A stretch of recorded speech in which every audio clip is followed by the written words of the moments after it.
আসসালামু আলাইকুম রহমতুল্লাহ। প্রিয় দর্শক, আজকে আমরা জানব রোজা রেখে নখ, চুল বা অবাঞ্ছিত পশম কাটা যাবে কিনা। রোজা এলে অনেকেরই মনে এই প্রশ্ন যে রোজা রেখে দিনের বেলায় নখ, চুল বা অবাঞ্ছিত পশম কাটা যাবে কিনা।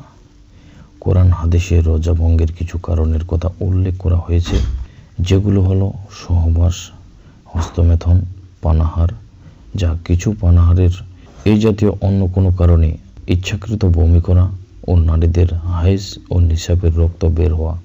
এই কারণগুলোর মধ্যে নখ কিংবা চুল কাটার কথা উল্লেখ নেই।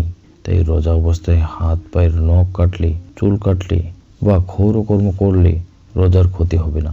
এর সঙ্গে রোজা ভঙ্গের কোনো সম্পর্ক নেই।